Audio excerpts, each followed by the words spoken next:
ท่านสาธุชนท่านผู้ชมทุกท่านณขณะนี้อาตมาภาพยืนอยู่ที่บริเวณหน้าอาคารประสูติหรืออาคารลุมพินีวันภายในศูนย์วิปัสสนานิมิตใหม่สังเวชนียสถานแขวงทรายกองดินเขตคลองสามวากรุงเทพถนนนิมิตใหม่ซอย22ที่เรารู้จักคุ้นเคยกันมานานนับ10 ปีแล้วศูนย์วิปัสสนานิมิตใหม่ได้ซบเซาลงอยู่ช่วงระยะหนึ่ง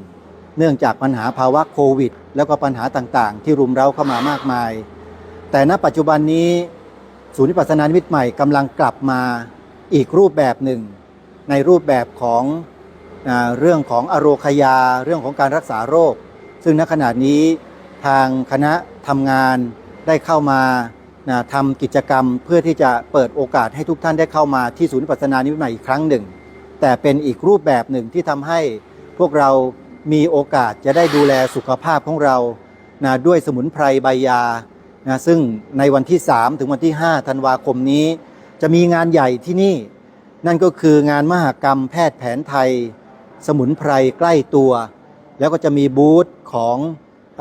แพทย์แผนไทยต่างๆมาตั้งอยู่ภายในอาคารลุมพินีวันหรืออาคารประสูติแห่งนี้เป็นจำนวนมาก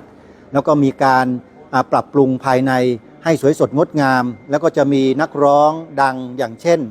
ต่ายอรไทยตั๊กแตนโชลดาเอิร์นเดอะสตาร์เป็นต้นก็จะมาทำกิจกรรมร่วมกันที่นี่ในวันที่3 4 5ธันวาคมยังไงก็ตามก็ขอเชิญชวนญาติโยมนะมาร่วมงานกันในวันนั้นแล้วเราก็จะได้พบกับมิติใหม่แห่งศูนย์วิปัสสนานิมิตใหม่แห่งนี้ที่เราจะได้มามีส่วนร่วมในการดูแลรักษาสุขภาพของเราแล้วก็คนใกล้เคียงของเราให้มีความสุขมีความสบายทั้งกายและใจกันต่อไป 3-5 ธันวาคมอย่าลืมมาพบกับมหกรรมแพทย์แผนไทยสมุนไพรใกล้ตัวที่ศูนย์วิปัสสนานิมิตใหม่แห่งนี้โดยพร้อมเพรียงกันเจริญพร